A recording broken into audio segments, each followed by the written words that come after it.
Minecraft butt was one of the most popular trends on YouTube. Oh wait, no, it still is. Raking in millions of views and dollars 24 hours a day, 7 days a week. And as time progresses, seasons change. Kingdoms rise and fall, and trends that once held soul are sucked dry and turn into content farms for the belligerent masses. The comment section will probably self-destruct on this, so let me clarify.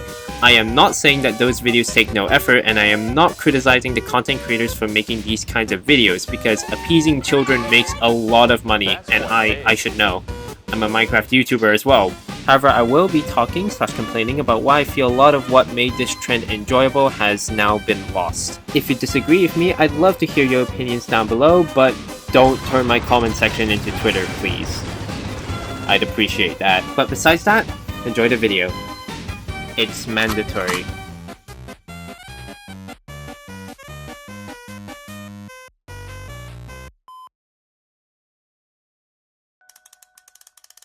Let's start at the very beginning. From what I could find, Dream would be the one to popularize this trend, and many of his first videos revolved around it. And like the start of many trends, the premise was simple. But isn't the whole idea of this trend to have a different premise for every single video? Yeah, okay, I know that's true, but the core idea behind every single one of those is still the same.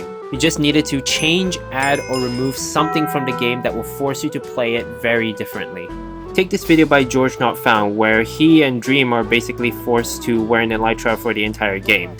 Throughout the playthrough, George and Dream run into problems such as not being able to break blocks or hit mobs properly, but they also run into unexpected benefits such as being able to navigate through the nether a lot more efficiently with their permanent elytras. Okay, maybe it's not unexpected, but I think it gets across the point that this is what makes this trend special, how it shows that changing the game very little can change the gameplay so drastically. Other examples show this, like giving yourself X-ray vision makes finding ores a lot easier, but then gravity becomes the #1 cause of death. Removing your ability to jump forces you to use other mechanics like ladders or boats in order to navigate the world. And stuffing 3 people into one body tests their coordination and communication. At the very least, these new situations forces players to overcome a challenge, and at the very best, it can even create different and unique ways of using the mechanic to your advantage. But as content creators capitalized on this trend and it branched out into several variations, instead of evolving, you start to see the trend devolving and losing a lot of what made it interesting at the start. Not quite yet though. Remember how I said Dream started this trend? That's still true, but one of his videos bears a lot of similarity to a much older video made by none other than Sethbling. Welcome back, Sethbling here. Paying homage to the core premise of the trend, even before it was created, Sethbling did one simple thing. He randomized Minecraft's loot tables. And like before, in doing so, he forces the player to interact with this new mechanic, so instead of doing things like gathering wood or mining for iron, you just need to break as many blocks as possible to get what you need. But what happens when the drops aren't random, and what happens if they apply to other mechanics? And this is where the problems start. Before I start complaining, let's recap my talking points. What I think makes this trend unique and enjoyable is how making a simple change to the game changes the gameplay, and how it adds different challenges and opportunities. So what's the difference between these two variations? Well, the first one forces you to engage with certain mechanics and tests your knowledge of them. You physically cannot play the game normally, you need to follow the changed mechanic. The problem with the overpowered trend is that not only does it remove challenge because it's just a shortcut to getting powerful items, in many cases the mechanic isn't even something you're forced to interact with. Let's use an example to show you why I think this is a problem. Minecraft, but eggs drop OP items.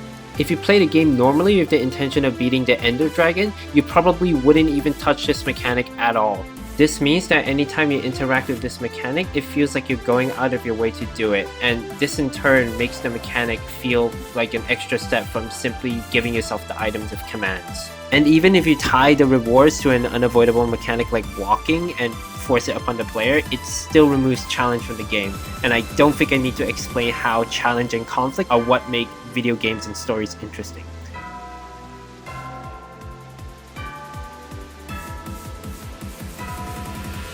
This is probably the trend that I'm most disappointed with, simply because there's so much wasted potential. Like, think about it, if you take the trend at face value, it completely exemplifies a Minecraft butt challenge. Because you change one thing, which is the environment that you put the player in, and then leave them to their own devices. I thought it would be creative to see players use existing Minecraft mechanics to survive from nothing.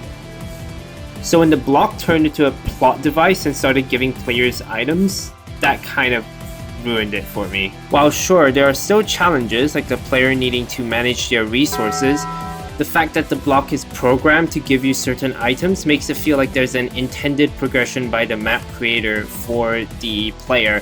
And instead of a Minecraft butt challenge, this just felt more of like an adventure map. It's like a predetermined story that the player goes through. And honestly, if it was conveyed as an adventure map, I think I would have enjoyed this premise a lot more, but the way it's conveyed makes it feel like it's lost a lot of potential. And other YouTubers have shown that this is a thing that can be done.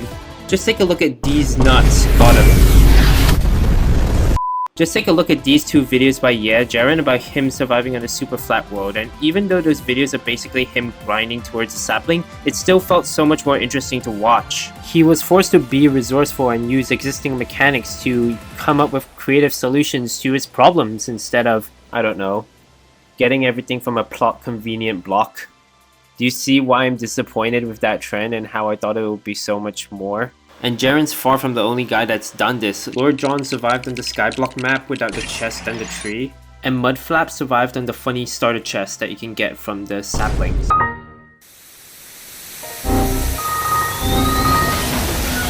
Anyway, moving on.